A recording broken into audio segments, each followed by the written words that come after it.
열왕기상 17장 1절 다 같이 읽겠습니다.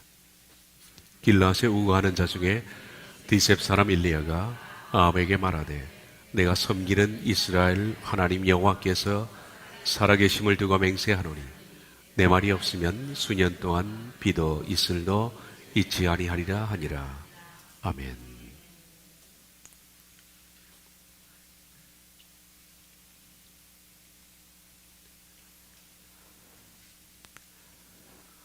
대부분의 사람들이 기억하는 엘리야에 대한 이력서는 다음과 같을 겁니다. 지난주 우리가 설교 제목처럼 불같이 살다간 사람, 불같이 살다간 사람, 성경에서 가장 많은 기적을 행한 선지자, 850대 1의 사나이, 한 사람으로서 850명을 맞서서 이긴 사람, 기도로 3년 6개월 동안에 하늘 문을 닫아서 비를 내리지 않게 만든 사람, 그리고 다시 기도하니까 하늘 문이 열려서 비를 내리게 한 사람, 불수레를 타고 회리바람과 함께 하늘로 승천한 사람, 이 세상에서 시체가 없는 단 2명 중에 한 사람, 우리가 경험한 엘리야 이력서입니다. 엘리야는 가장 놀랍고도 격정적으로 삶을 살았던 사람입니다. 그의 삶을 보면 믿을 수 없을 정도의 삶을 살다가 불같이 사라진 사람입니다. 이것이 우리가 그를 기억하는 이력서입니다. 신구약 성경을 총론할 때 가장 화려하고 가장 탁월한 사람이었다, 그렇게 평가를 할 수가 있습니다. 그런데 우리가 기억하는 엘리야 이력서 말고 하나님께서 엘리야에 대해서 짤막하게 오늘 이력서를 한 줄 쓰셨습니다. 열왕기상 17장 1절 읽었던 말씀입니다. 길르앗에 우거하는 자 중에 디셉 사람 엘리야가, 하나님이 쓰신 이력서입니다. 그렇게 화려하고 탁월한 인생을 살았던 엘리야. 그런데 그의 출생 과정도 없습니다. 그리고 성장 배경도 없습니다. 하나님께서 그를 소명하실 때의 상황도 성경은 기록하지 않습니다. 단지 성경은 길르앗에 우거하는 자 중에 디셉 사람이라는 아주 짤막한 이력서 한 줄만을 하나님이 쓰셨습니다. 성경에서 가장 위대한 선지자 치고는 너무 간단한 이력서입니다. 너무 간단합니다. 엘리야 이력서에 등장하는 길르앗이라는 동네는 어떤 동네일까요? 지도를 펴서 보면 길르앗이 잘 보이지 않을 겁니다. 왜냐하면 이스라엘의 변방 지역입니다. 한 나라의 맨 끝 지역, 거의 사람들이 가지 않는 변방입니다. 끝없이 펼쳐진 평야지대입니다. 농업과 목축을 생업으로 살아가는 농부들이 있는 그런 지역입니다.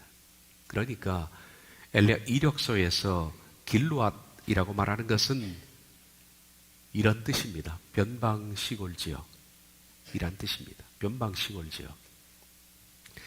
그뿐 아닙니다. 성경은 말하기를 길르앗 지역에서도 디셉이라 그렇게 말합니다. 그는 디셉 출신이었습니다. 디셉이라는 지역이 어디를 의미하는지 학자들 사이에서는 굉장히 논란이 많았던 지역입니다. 도대체 이 지역이 어디일까? 길르앗에서 어떤 동네일까? 지금까지 밝혀진 바로는 학자들 사이에 의견이 분분했지만은 도무지 알 수 없다라는 것이 정설입니다. 알 수 없습니다. 지금 현재 어떤 지역인지, 그리고 그 당시 어떤 지역인지 알 수 없습니다. 왜냐하면 그만큼 디셉은 외진 지역이었습니다. 사람들이 거의 모르는 외진 지역입니다. 성경에 보면 디셉이라는 단어는 6번 나옵니다. 그런데 6번 모두 다 엘리야의 출신 지역을 언급할 때 외에는 사용되지 않았습니다. 다시 말하면 만약에 우리가 엘리야가 아니었다면 성경에서 우린 디셉이라는 지역이 어디 있었는지 도무지 알지 못했을 겁니다. 다시 말하면 길르앗도 시골인데 디셉은 길르앗 중에서도 깡촌 중에 깡촌이라는 그런 뜻입니다. 엘리야는 그런 깡촌 출신이었습니다. 왜 하나님께서는 그런 아주 변방지고 사람들이 거의 기억하지 못하는 이런 지역의 출신의 사람을 신구약 성경을 통틀어서 가장 위대한 선지자로 택하셨을까요? 그 당시 예루살렘에는 뛰어난 사람들이 다 모여 있었습니다. 학식이 높은 사람들, 잘 사는 사람들, 그리고 힘이 있는 사람들, 유명한 사람들, 학자들. 그런데 하나님께서는 사람들도 거의 기억하지 못하는 변방지역 가운데서도 들어본 적이 없는 이 티셉 출신, 이 깡촌 출신을 신구약 성경 가운데 가장 뛰어난 선지자로 스카웃을 하신 그 이유가 뭘까 하면 그 이유는 순박함 때문에 그렇습니다. 순박함입니다. 때묻지 않음이에요. 윌리엄 덤블레어는 길르앗 지역에 대해서 이렇게 언급한 적이 있습니다. 이 지역은 고대 이스라엘의 변방 지역이므로 당시 이스라엘에 성행했던 혼합 종교로부터 비교적 영향을 덜 받은 지역이다. 바로 그 이유 때문일 겁니다.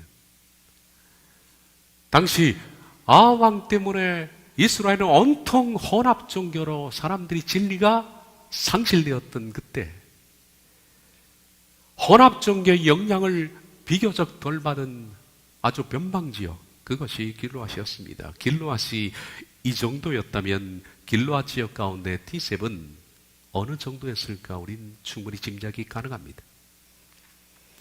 이 세속의 어떤 문화와도 접촉이 없었던 청정지역, 그래서 당시 유행했던 혼합 종교로부터 완전히 차단된 사각지대, 죄와 악이 들끓는 도시로부터 거의 죄로부터 차단된 무풍지대라고 할 수 있습니다. 그저 하늘만 보고 땅만 쳐다보고 농사짓고 동물 기르는 그런 농부와 목부들이 살고 있었던 순박한 사람들의 그 동리, 그곳에 하나님을 경외하는 아주 순진무구한 한 청년 엘리야가 살고 있었습니다.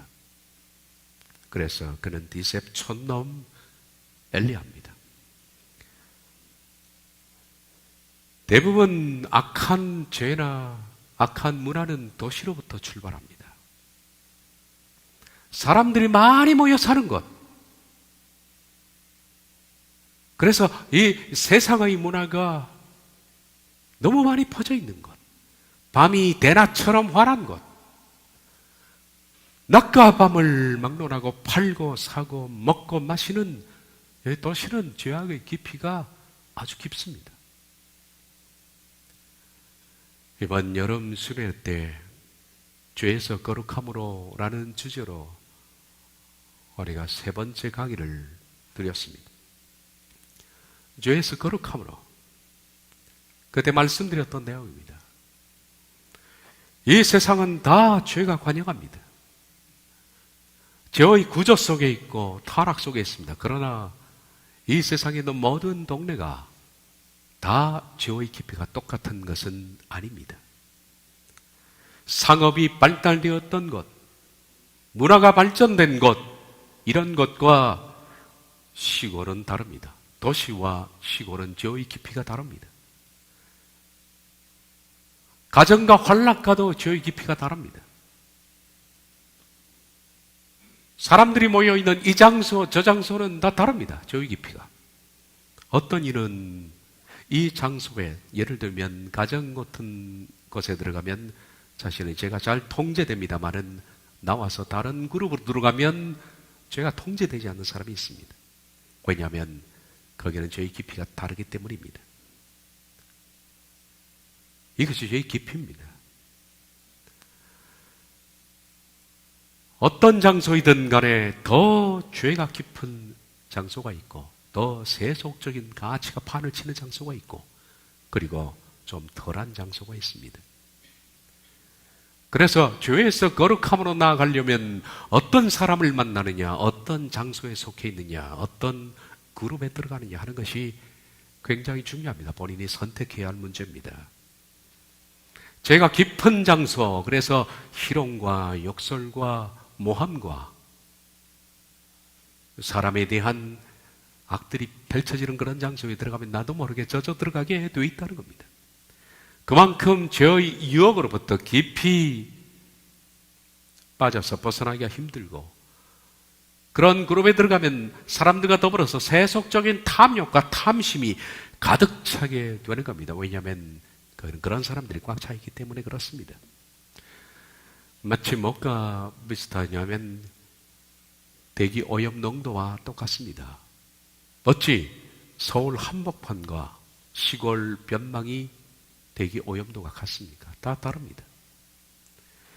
대기 오염 지수가 다르듯이 어떤 장소나 모임, 교회마다 죄의 오염 지수가 다른 겁니다. 우리가 어떤 장소에 있느냐, 그리고 내가 어떤 사람들과 함께 신앙하고 있느냐, 어떤 사람들과 친구로 사귀고 있느냐, 어떤 그룹에 속해 있느냐, 그것은 바로 내가 죄에서 거룩함으로 나아가는데 결정적인 역할을 한다라고 제가 말씀을 드렸습니다. 과연 도심처럼 이 도심은 죄의 깊이가 아주 깊습니다. 거미줄처럼 촘촘히 죄가 그렇게 엮어진 도심 가운데에서 우리 아이들이 태어나서 거기서 자라난다면 이 아이가 성결하게 될까요? 아이들이 매일 보고 듣는 것이 세상의 풍습이고 세상의 유행이고 언어며 세상이 취향이 되어버렸고 세상이 목적이고 그런 경쟁 구도 속에서 경쟁하고 치열하게 싸워대는 사람들이 죄에서 벗어난다는 것은 쉬운 일이 아닙니다.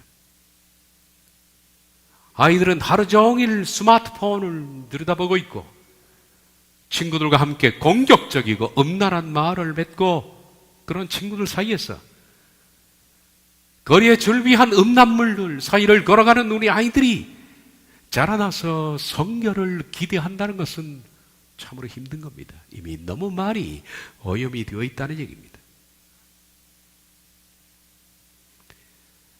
하나님께서는 아담이 불순적으로 죄가 세상에 들어오자 그 죄의 타락의 속도를 늦추는 방법을 택하셨습니다. 그것은 출산의 고통입니다. 그리고 육아의 고통이고 흙을 만지는 노동을 하라는 겁니다. 사람이 고통을 겪고 자연으로 돌아서 흙을 만지게 되면 죄의 속도가 늦춰지는 겁니다. 그래서 흙을 만지는 사람들 사이에 살면 사람이 마음이 깨끗해지는 겁니다. 도심 가운데 들어가면 그만큼 죄의 깊이 노출된다는 거죠. 창세기 3장 16절 이하에 또 여자에게 이르시되 내가 네게 임신하는 고통을 크게 노하리니 네가 수고하고 자식을 낳을 것이며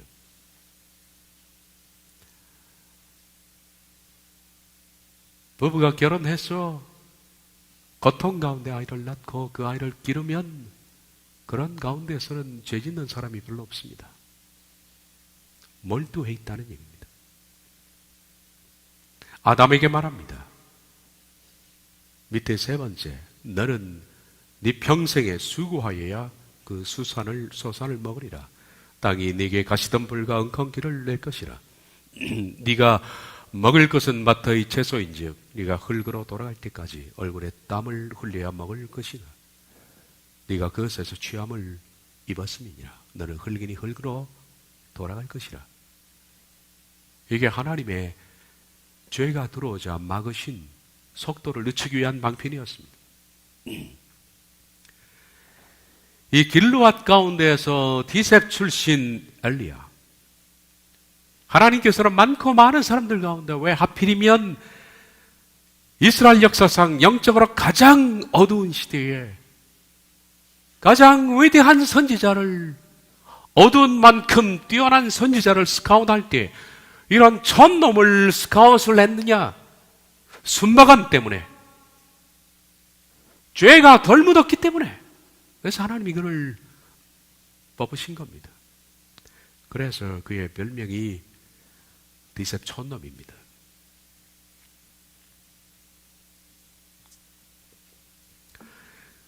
디셉 촌놈 엘리야라는 제목을 제가 붙여놓고 한동안 고민을 했습니다. 이 제목을 써야 할까 말아야 할까? 촌놈이라는 말 때문에 그렇습니다. 촌놈이라는 이 단어를 붙여야 할까 말아야 할까 고민이 됐습니다. 국어 사전을 보니까 촌놈은 촌사람을 얕잡아 이르는 말이다, 그렇게 나와 있습니다. 촌사람, 이게 그래도 나은 표현인데 촌놈은 촌사람을 얕잡는 표현입니다. 그렇다고 제가 붙여봤습니다. 디셉 촌사람 엘리야. 제목이 뭔가 어울리지 않는다라는 느낌을 들었습니다. 제목을 가지고 많이 고심을 했습니다. 혹시 디셉 촌놈이라고 붙이면 인간 가운데 가장 뛰어난 선지 엘리야에게 내가 누를 끼치는 것이다니까 혹시 역 같은 느낌이 들면 어떡할까, 그런 고민을 했었습니다. 그런데 제가 엘리야를 앞으로 설명해 나가는 데 있어서 이것만한 표현이 없다는 생각을 해봤습니다. 엘리야를 설명할 때 이것만한 표현이 있을까요? 그렇습니다. 엘리야는 디셉 촌놈입니다. 촌사람보다 어쩌면 촌놈이 잘 어울릴 것 같습니다. 정말 엘리야는 아무것도 아닌 촌놈이었습니다. 바로 그런 사람이 엘리야였습니다. 그런데 우리가 알아야 할 것이 하나 있습니다. 엘리야뿐만 아니라 교회에 들어와서 교인이 되어서 마침내 성도로 자라가는, 하나님의 자녀로 자라가는 이들 모든 사람들은 다 촌놈이 되어야 한다라는 것이 이 엘리야 강의를 통해서 제가 여러분에게 하고 싶은 말입니다. 배워야 할 교훈입니다. 많은 사람들이 교인이 되었지만은 교인으로 삶을 마칩니다. 그게 문제입니다. 교인이 되었지만은 교인으로 마치는 이유는 너무 세련되었기 때문입니다. 그런데 교인으로 들어와서 성도로 자라나는 사람들의 특징이 있습니다. 그 특징은 모두 다 촌놈의 가슴을 가지고 있다는 겁니다. 성도로 자라가는 사람들을 보면 한결같이 맑고 순진무구하고 깨끗한 마음을 가진 사람들, 그들이 교인에서 성도로 자라는 겁니다. 이들은 자기를 자랑할 줄 모릅니다. 누가 자기를 자랑하면 그저 얼굴이 붉어질 뿐입니다. 마치 촌놈이 모든 매사의 얼굴이 붉어지는 것처럼 교인은 순박한 마음을 가질 때 성도로 자라가는 겁니다. 사람들은 너무 많이 오늘날 이 시대에 자기를 피하려고 합니다. 명함에 자기 직책을 여러 개를 써놓습니다. 어떤 목사님의 명함을 제가 받아보니까 앞면도 부족해서 뒷면까지 빽빽하게 쓰여져 있습니다. 목사, 교수, 위원장, 이사장, 회장, 총회장.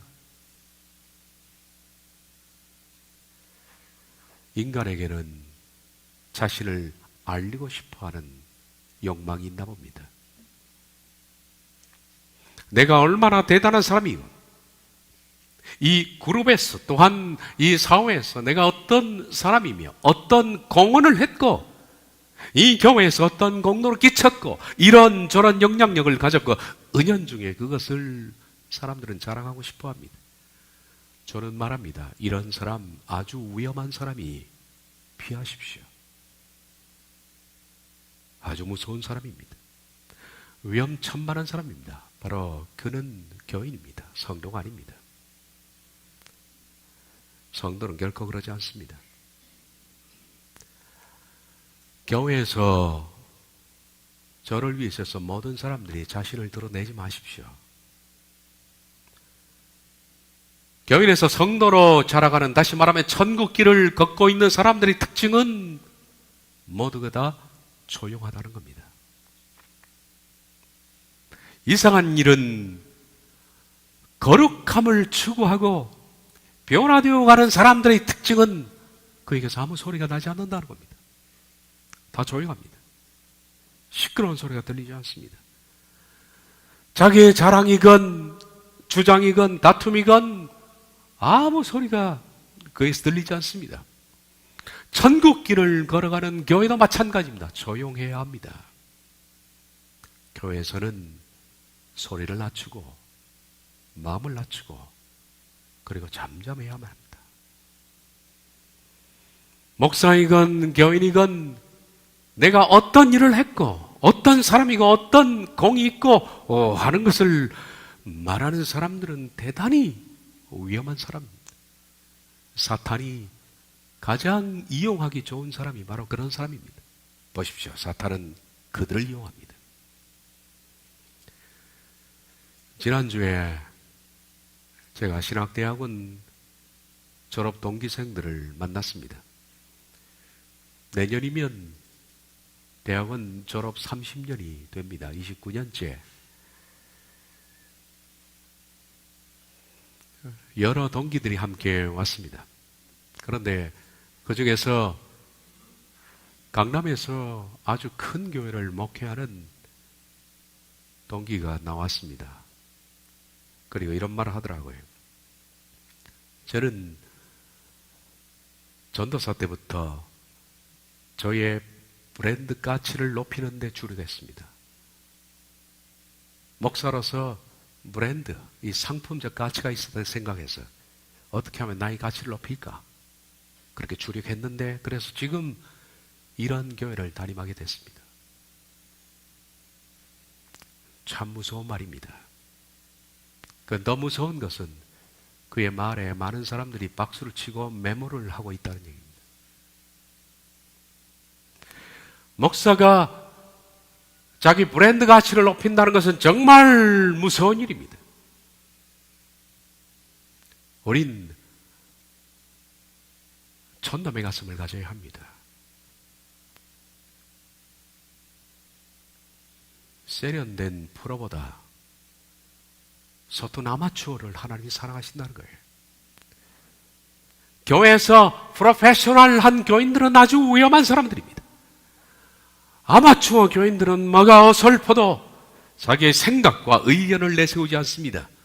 그러나 교회 생활에 익숙한 종교인들, 프로페셔널한 교인들은 비록 사람들 보기에는 기도하는 것도 행정을 처리하는 것도 아주 노련하고 세련되고 능수능란하게 보이지만은 자기 말이 많고 생각이 많고 주장이 강합니다. 이런 사람들이 성도가 되는 것은 저는 거의 못 봤습니다. 거의 성도가 되지를 못하더라고요. 자기 말이 너무 많은 겁니다. 지금이 월드컵 축구 기간입니다. 그래서 월드컵에 얽힌 얘기를 하나 해드리겠습니다. 옛날에 2012년도 월드컵 때 방송 3사의 중계 1위가 어디였냐면 MBC였습니다. 다들 훌륭한 해설위원이었지만은 저도 처음에는 SBS를 보다가 MBC를 봤습니다. 왜냐하면 해설위원 때문에 그렇습니다. SBS 해설위원 신모 씨는 아주 박학다식한 사람입니다. 얼마나 말을 잘하고 얼마나 머릿속에 아는 게 많은지. 그런데 MBC를 중계했던 차 위원은 말이 아주 간결합니다.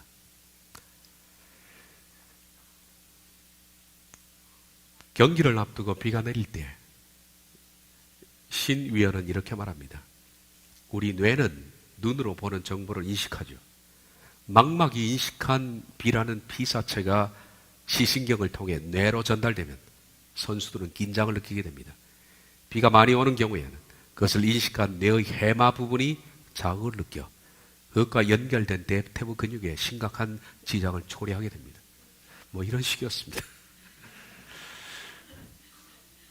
굉장히 뭔가 많이 말씀을 하시고 굉장히 지식은 뛰어납니다. 근데 차이어는 간단합니다. 비가 오네요. 선수들이 플레이하기에 좀 힘들겠습니다. 한국 선수가 먼 거리에서 슈팅을 했습니다. 빗나갔습니다. 아나운서가 말합니다. 좀 무모한 것 아닙니까? 신신은 이렇게 말합니다. 지금 상황은 1대1 돌파에 의해 좌쪽으로 패스하여 수비를 교란시키고 공격진들이 침투하여 숫자를 늘린 후에 인프런트로 센터링을 하여 가슴으로 트래핑을 한 후 뒤쪽으로 내주면 달려오던 선수가 골키퍼 방향을 잃고 반대 방향으로 차주면 기회가 생깁니다. 제가 대학 시절에 그리고 주절 좀 무모하지 않습니까? 차 위원은 이렇게 말합니다. 맞습니다. 끝입니다.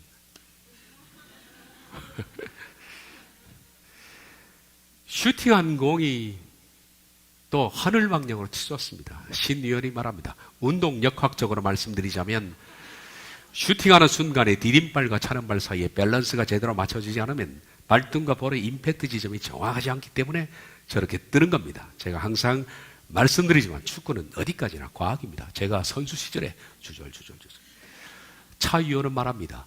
자세가 불안했습니다. 잘못 찼네요. 끝입니다. 처음에는 SBS를 봤습니다. 근데 한참을 보니까 뇌가 복잡해지더라고요. MBC를 트니까 정말 간결하더라고요. 솔직 담백해요.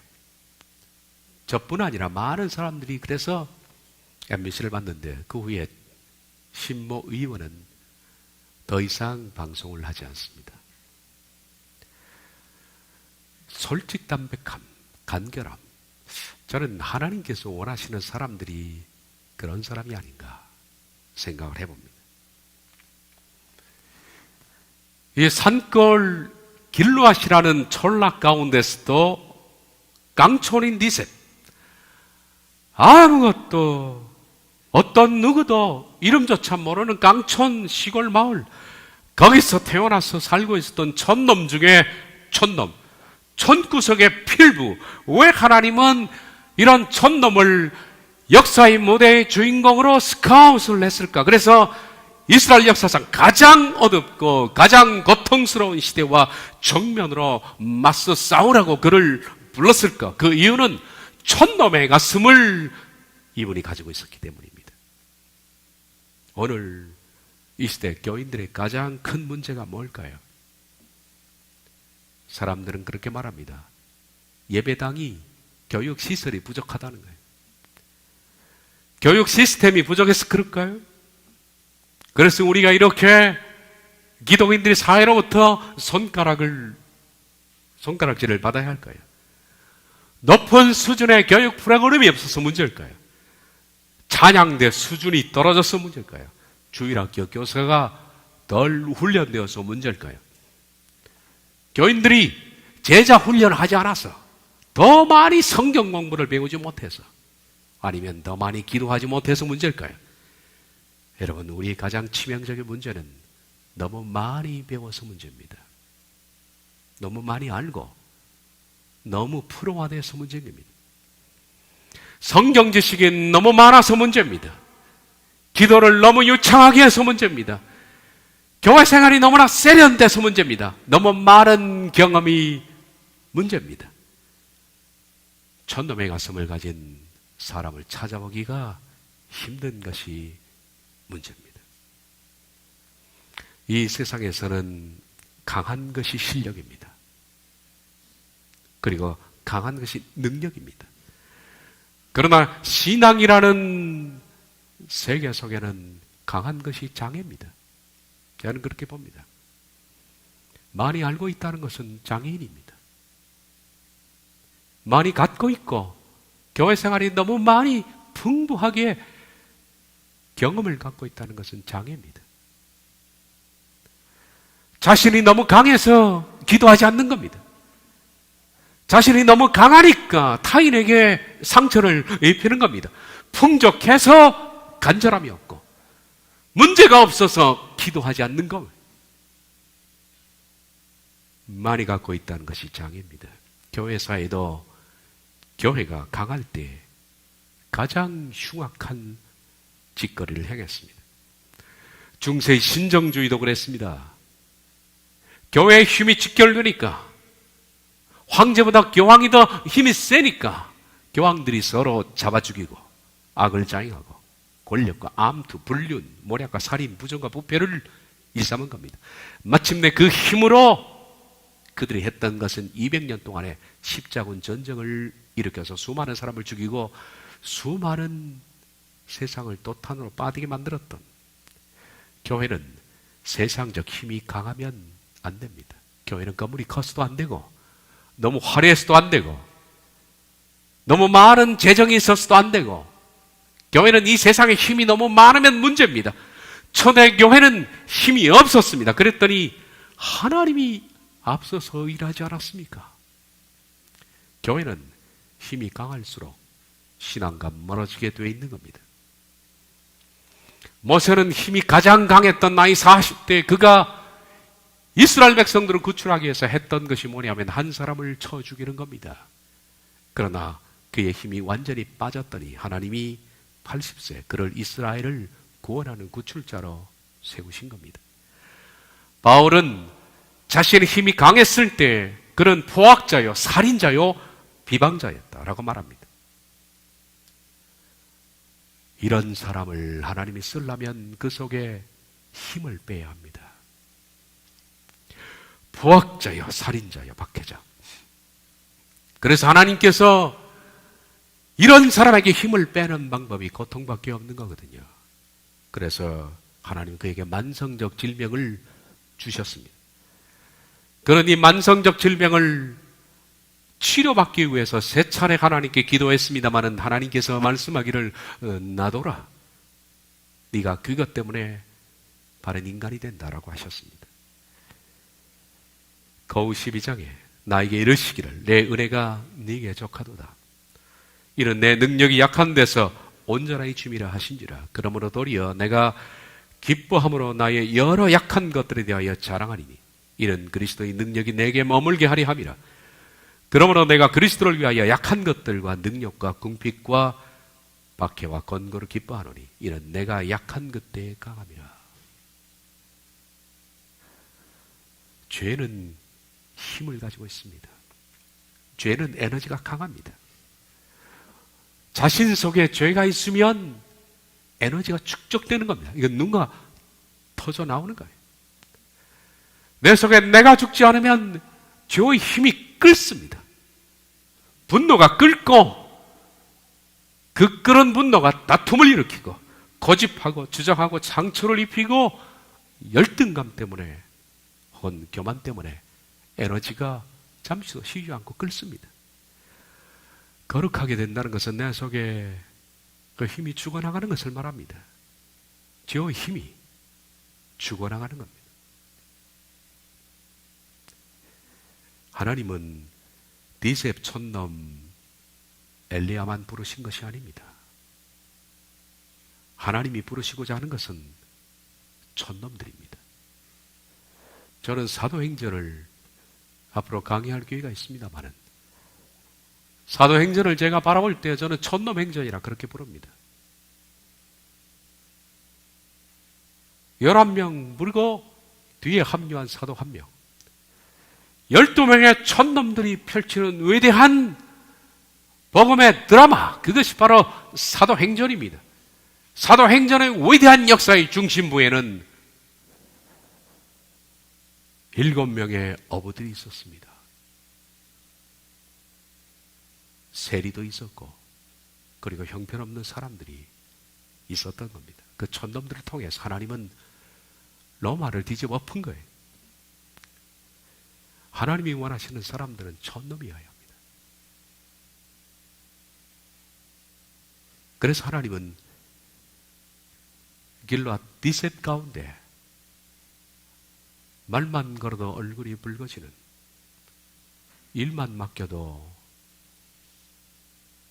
처음에는 자신이 없어하는 엘리야를 주목하신 겁니다. 이스라엘 왕 초대 사울을 부르셨을 때도 마찬가지입니다. 비록 사울은 나중에 교만해서 넘어졌지만 처음 하나님이 왜 그를 불러내셨는가? 그는 외모가 출중하고 키가 크고 남들보다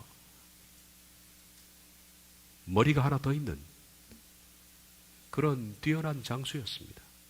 그런데도 사울은 그 마음이 순진하기 그지없는 사람이었습니다. 하나님께서 그를 불러내자 백성들이 그를 찾았습니다. 그랬더니 너무 부끄러웠어. 그는 사람들의 진보다리 뒤에 숨어 있었습니다. 하나님은 그 마음 때문에 사울을 불러냈습니다. 그런데 이 사울이 왕이 된 뒤 교만이 하늘 꼭대기까지 치솟자 하나님은 세련된 사울을 버리기로 작정을 하신 겁니다. 우리들은 프로가 되는 순간에 죽는 거예요. 교인은 프로가 되는 사람들입니다. 성도는 영원한 아마추어의 마음을 가지고 있는 겁니다. 마치 처음 기도하는 것처럼, 처음 하나님 앞에 서는 것처럼, 처음 교회를 나오는 것처럼 그 설레움을 잃지 않는 것이 바로 촌놈들의 얘기입니다. 하나님은 그런 사람들을 사용하셨습니다. 그런 사람들이 선지자였습니다. 그런 사람들이 엮어가는 드라마가 바로 성경의 구속사입니다.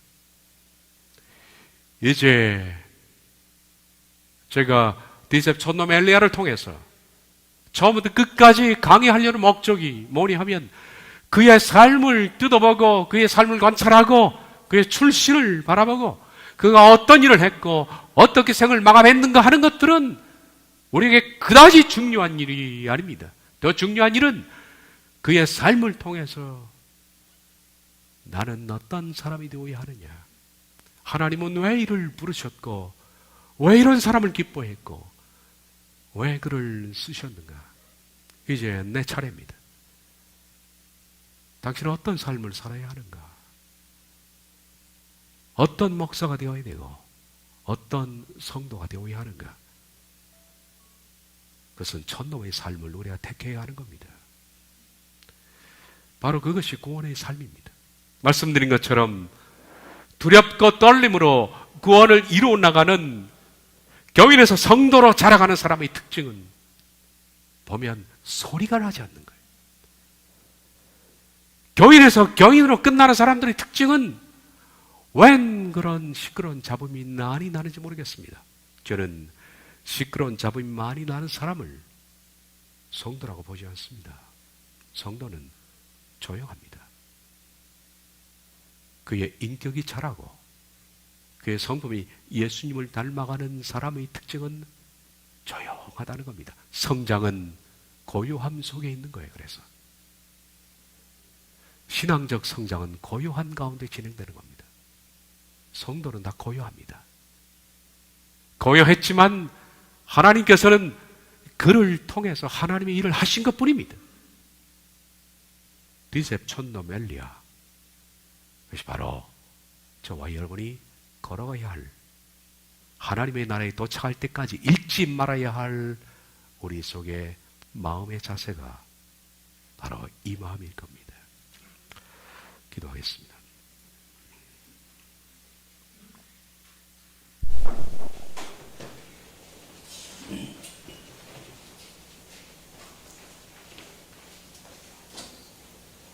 하나님께서 가장 어두운 역사에 촌놈을 부르셨습니다.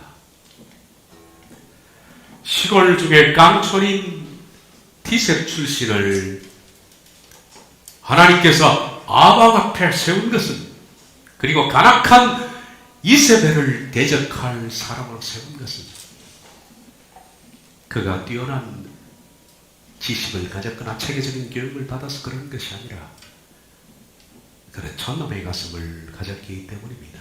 순수하고 순박하고 깨끗하고 부끄러워하고 떨며 요령을 모르는, 다른 방법을 찾지 않는